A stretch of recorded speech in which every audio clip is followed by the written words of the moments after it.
పరవాణాలు మొత్తానికి వండేసామండి. చాలా హ్యాపీగా కాస్త ఇంకా పాలు ఉన్నాయని చెప్పేసి సిమ్లో పెట్టేసి ఉంచారనమాట. మన భాషలో పొలాలన్నీ తగ్గించేసి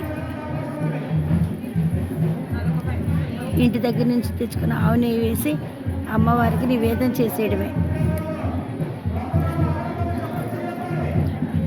అందరూ ఎవరి తంటాళ్ళలో వాళ్ళు ఉన్నారు.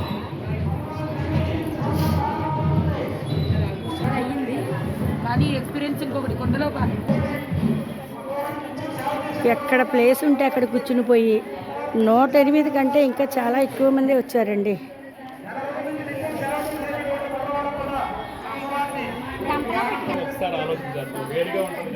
ఎందుకంటే అసలు లలితా సహస్రనామ పారాయణంలోనే ఉంది. అమ్మవారికి కుండలో వండి ప్రసాదం చెరుకు గడతో తిప్పి ప్రసాదం నివేదించాలి అని అమ్మవారి లలితా పారాయణంలో స్వయంగా పురాణ కాలంలోనే రచించింది. నిజంగా అంటే కొన్ని చోట్ల వండారు, కాకపోతే ఏంటంటే ఇత్తడి గిన్నెల్లో వండి ప్రసాదం నివేదించారు. ఎవరి పద్ధతి వాళ్ళది, కానీ ఇది మాత్రం సూపర్ అండి. కానీ కొన్ని చాలామందిని అడిగి తీసుకోవాలండి.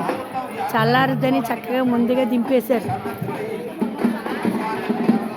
చాలా బాగా ఇక్కడ చూస్తే ఎవరో నిజంగా కొంతమంది తప్పితే పొయ్యిల మీద రోజు వండిన వాళ్ళకంటే ఘనాపాటిగా వండేశారు మన వాళ్ళందరూ. అసలు ఈ ఆలోచన ఎవరిదో కానీ చాలా బాగా మెచ్చుకోవాలి. అమ్మవారు వచ్చేస్తుంది, ఇంకా మనం మాట్లాడలేము.